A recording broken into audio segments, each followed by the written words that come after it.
Olá, eu sou Carlos Xavier, este aqui é o Theo de Datas. Eu gostaria de compartilhar com você agora um pouco sobre este livro aqui, ó, Teologia em Três Dimensões, do John Frame, um guia para o triperspectivismo. Essa abordagem do John Frame, essa abordagem da teologia, e na verdade se transforma numa abordagem para toda a realidade a partir da teologia, a partir da consideração da revelação do Deus Trino. Essa abordagem do John Frame é muito interessante e parece ser muito útil e muito promissora. Eu, coincidentemente, ao refletir sobre o Salmo 78, então, falando sobre a playlist dos Salmos um pouquinho aqui, coincidentemente eu concluí aquela reflexão fazendo uma alusão ao triperspectivismo do John Frame e aplicando as três perspectivas ao Salmo 78. Então esse vídeo aqui está sendo postado na mesma semana da meditação sobre o Salmo 78 e funciona aí como um complemento. Além de, é claro, servir como uma indicação de leitura e, mais do que uma indicação de leitura, já uma apresentação panorâmica acerca dessa perspectiva do John Frame.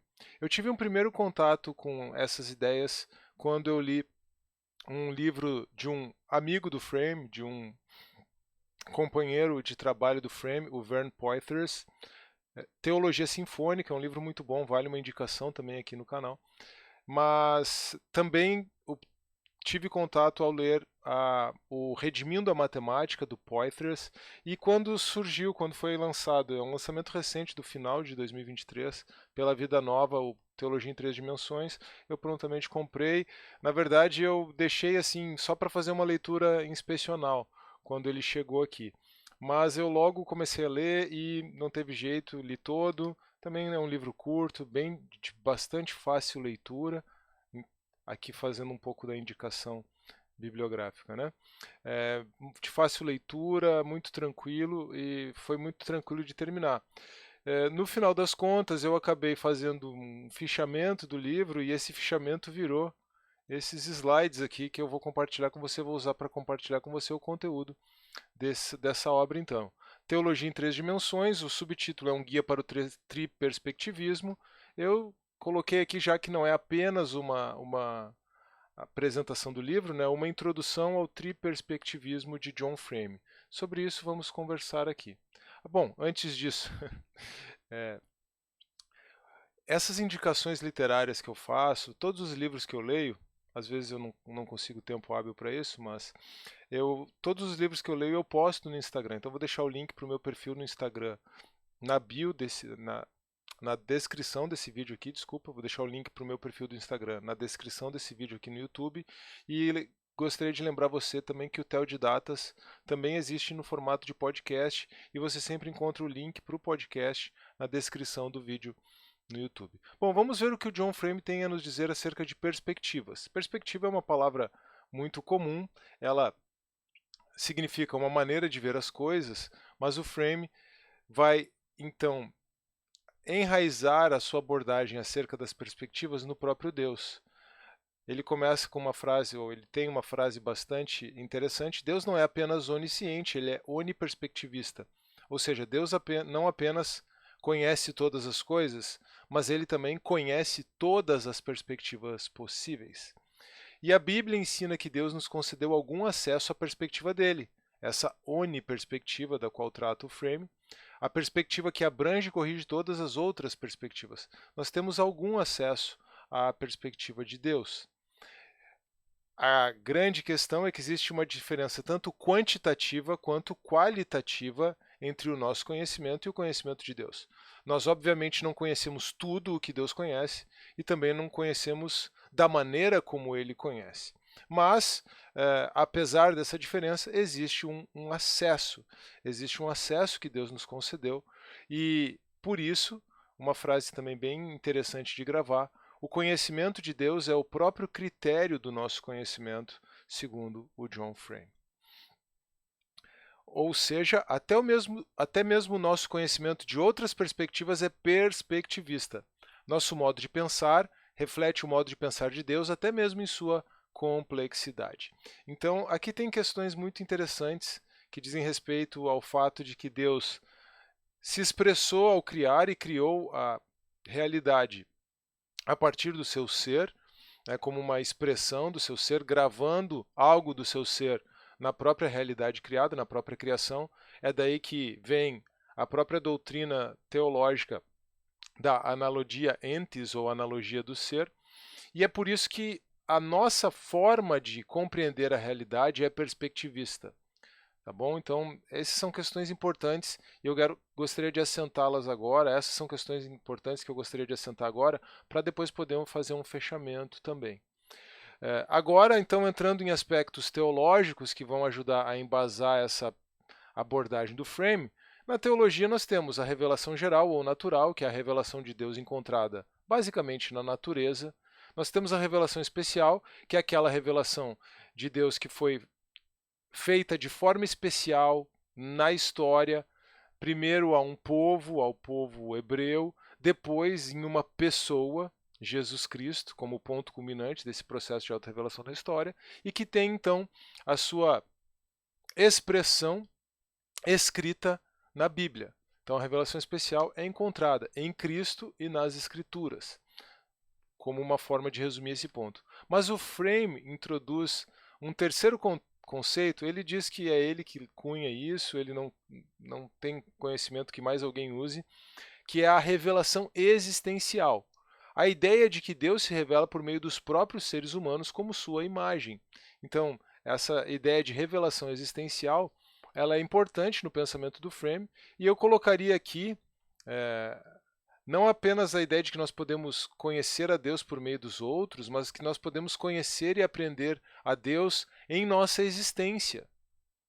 E veja como é muito interessante aqui a abordagem do Frame, porque essas três espécies de revelação, ressalvando as interrogações que você poderia levantar quanto à terceira, mas essas três espécies de revelação, na verdade, são perspectivas acerca de Deus, formas de chegarmos a Deus, formas de contemplarmos a Deus, gravadas na natureza, na história e em nós mesmos, certo?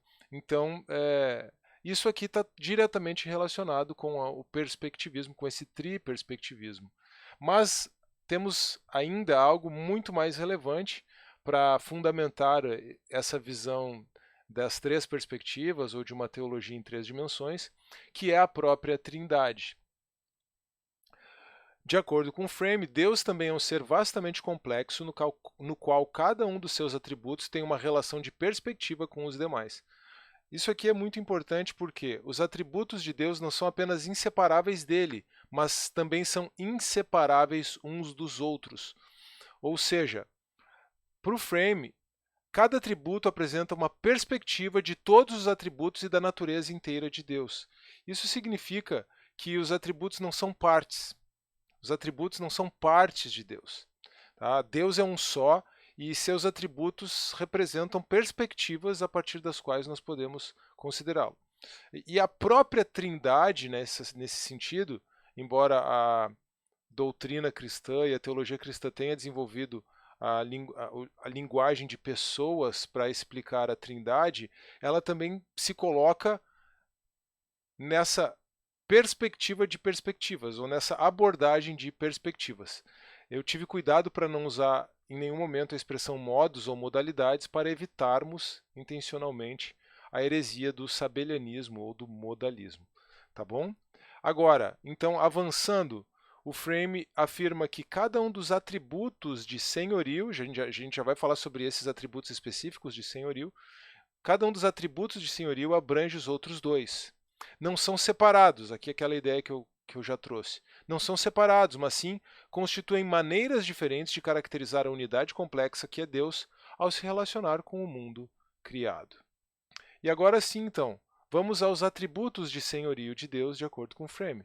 Nós temos a autoridade, que é uma característica que nos aponta perspectivamente ou em perspectiva para o Pai. O atributo de senhorio, ele é um atributo que está intimamente relacionado ao Pai na revelação bíblica. Mas o atributo de poder executivo, ele está direcionado ou relacionado ao Filho.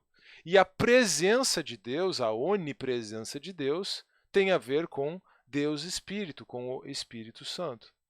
Esses três atributos de senhorio, cada um deles especificamente relacionado a uma das pessoas da Trindade, então é que estabelecem as perspectivas situacional, normativa e existencial. A abordagem do Frame ela varia. Às vezes ele coloca a perspectiva situacional na frente, às vezes ele coloca a normativa na frente. Embora, vamos colocar assim, por um encadeamento lógico, inclusive aqui nesse slide, é importante nós colocarmos a perspectiva normativa na frente, porque ela se relaciona ao atributo de autoridade, refletindo a pessoa do pai. Depois a perspectiva situacional, que tem a ver com o controle de Deus sobre a história, aí sim se relaciona ao filho. E a perspectiva existencial, a presença de Deus, logo ao Espírito Santo.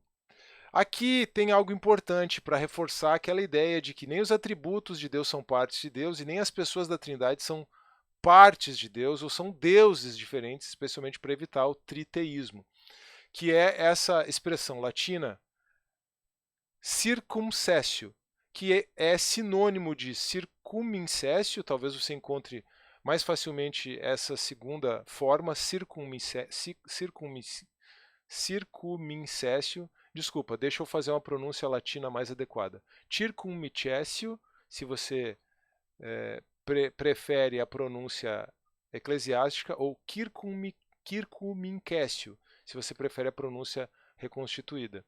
E a primeira expressão, então, circumcessio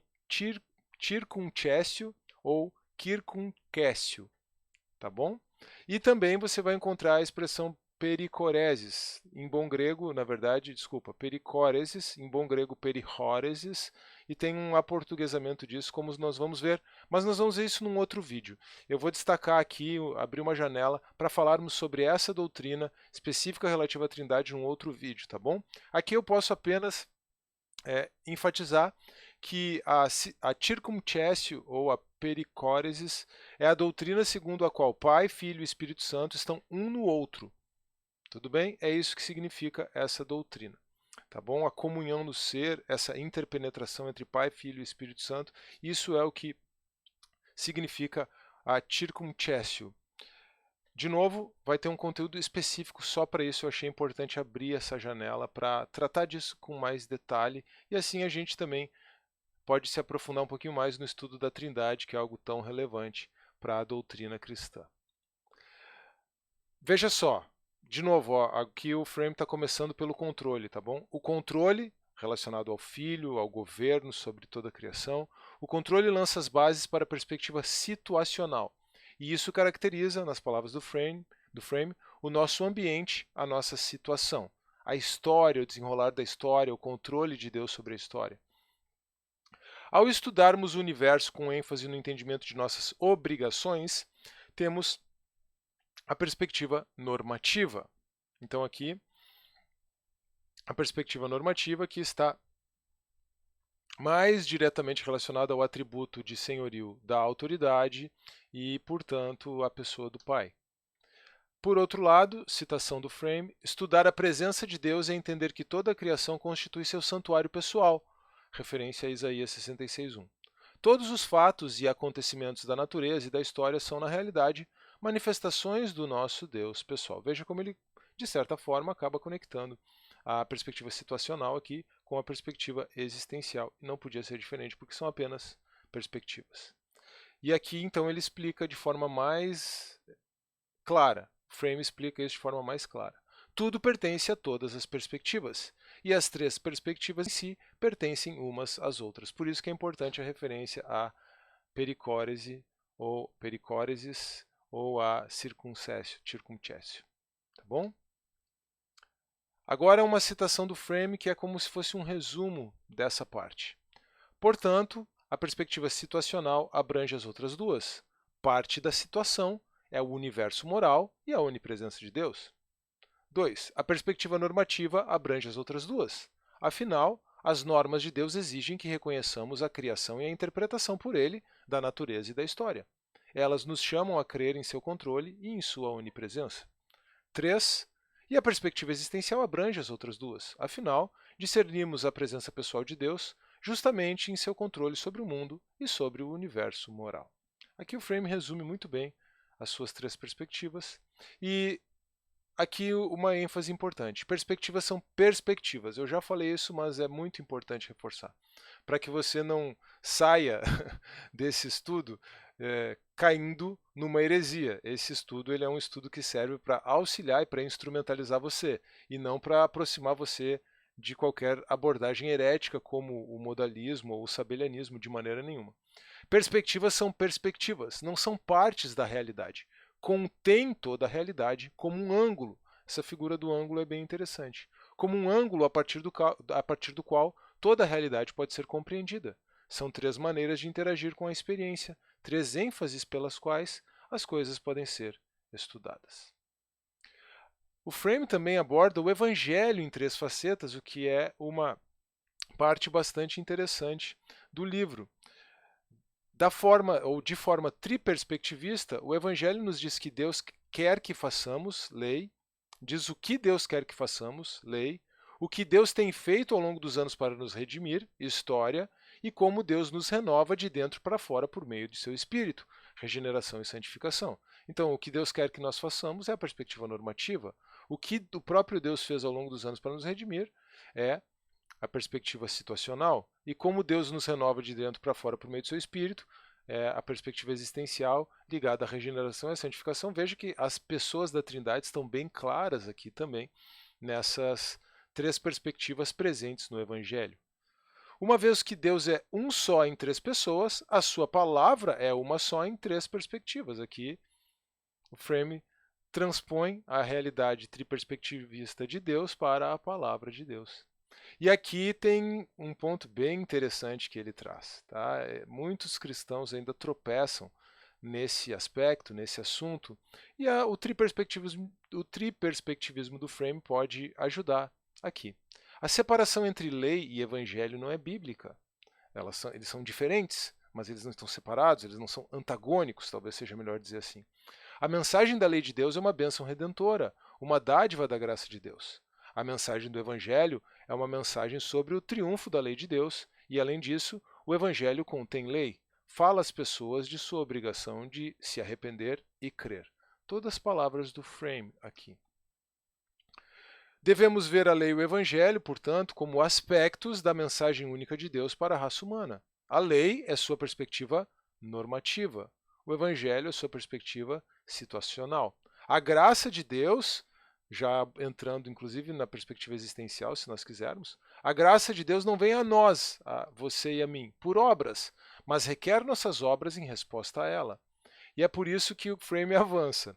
Uma vez que discordei da separação entre lei e evangelho, também discordo da separação entre exterior e interior, entre objetivo e subjetivo. O objetivo é alinhado com o que chamei de perspectiva situacional, os fatos da história, e o subjetivo, aqui faltou fechar o parênteses, desculpa, tá? Os fatos da história, fecha o parênteses, e o subjetivo é a perspectiva existencial. Contudo, não é possível separá-los. Muito interessante. De acordo com o Frame, nem mesmo a distinção entre objetivo e subjetivo é algo real, é algo que seja decorrente da natureza das coisas. Essa é uma distinção puramente perspectivista entre a perspectiva situacional e a perspectiva existencial. Não existe esse antagonismo, essa contraposição. Qual é a sua opinião a respeito disso? Vamos avançar. O Frame, então, chega ao ponto de tratar das perspectivas na vida como um todo. Esse é o assunto do capítulo 4. Ele trata das perspectivas na interação com o mundo. Por exemplo, ele diz que o que nós conhecemos está ligado à perspectiva situacional, porque nós conhecemos os fatos, a história, os dados objetivos. Mas aquilo que nós sentimos está ligado à perspectiva existencial. Aquilo que nós sentimos tem a ver com a nossa existência. E aquilo que nós escolhemos tem a ver com normas, está ligado, relacionado à perspectiva normativa. De novo, tudo isso faz parte da mesma realidade, apenas que dividida em perspectivas e não em partes. E o Frame avança, então, para tratar, eu juntei a análise desses dois capítulos aqui, porque ele faz uma análise que é muito correlacionada às perspectivas normativa e situacional. Fatos e normas são perspectivas. Essa distinção natural, essa distinção muito comum, melhor dizendo, entre fatos e normas, não natural, mas muito comum entre fatos e normas, é uma distinção de perspectiva. As normas, o Frame faz questão de enfatizar, são fatos.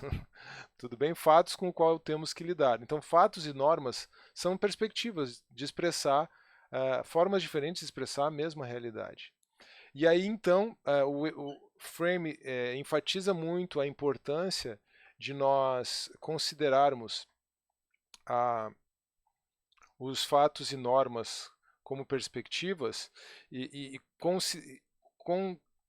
consequentemente considerarmos que normas são fatos, e por isso o Frame trabalha a falácia naturalista ou o problema do deve ser, o problema do dever ser, o problema do deve ser, que é a ideia de que você não pode, a partir de meros fatos, derivar normas ou derivar juízos de valor, derivar prescrições. Você não pode, de descrição, derivar prescrições. Isso é verdade analiticamente, mas o que o próprio Frame aborda aqui, a única coisa que o Frame traz, o acréscimo dele, é que as normas são fatos porque pertencem à perspectiva normativa e decorrem, e aí tem a grande questão. Você não tem como afirmar as normas como fatos se não for dentro da cosmovisão cristã que nos leva a essa perspectiva normativa. Tudo bem? Então o Frame realmente concorda que derivar fatos da existência de Deus, ou melhor, derivar normas como fatos a partir da existência de Deus ou de Deus como um legislador fora da cosmovisão cristã não faz sentido. Não faz sentido no deísmo e não faz sentido em agnosticismo, ateísmo ou qualquer outra cosmovisão que você conseguir imaginar. Eu preciso aprofundar o assunto das cosmovisões aqui no canal, vou fazer isso em breve. Eu acho que vale a pena eu postar um conteúdo específico sobre a falácia naturalista aqui. Você encontra conteúdo sobre isso no Direito Sem Juridiquês, no meu outro canal, especialmente no vídeo sobre a guilhotina de Hume, mas eu acho que vale a pena trazer isso aqui para o Teodidatas. Eu estou com uma inclinação a começar a trabalhar um pouco mais questões relacionadas à lei natural e tudo isso aqui no Teodidatas, nessa conexão da teologia e da filosofia com o direito.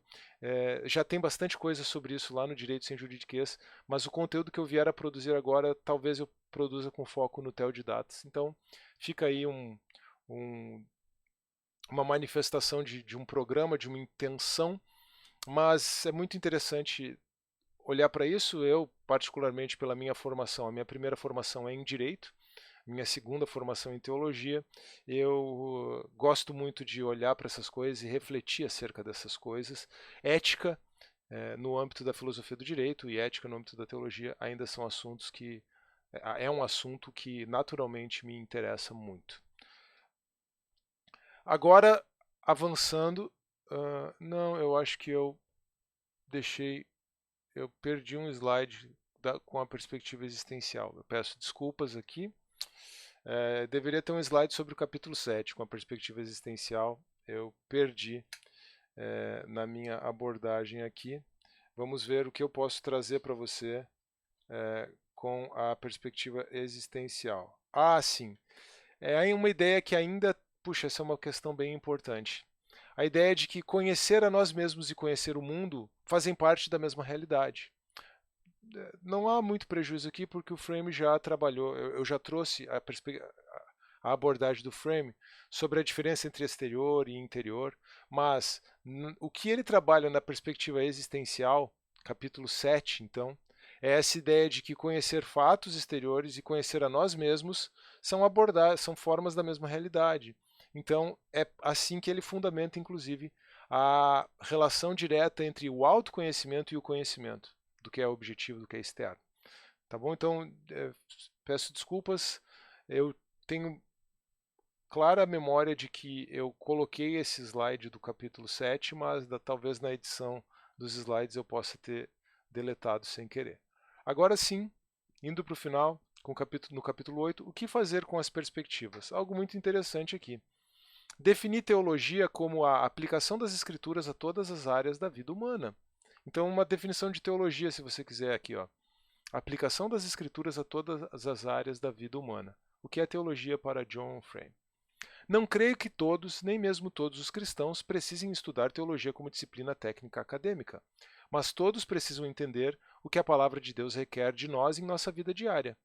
E nessa tarefa teológica geral, o triperspectivismo é um método útil. Então, o triperspectivismo como um método muito útil para você, que embora possa não ser teólogo profissional, acadêmico, está envolvido com a teologia na medida em que está envolvido, se for um cristão verdadeiro e piedoso, em aplicar as escrituras a todas as áreas da sua vida.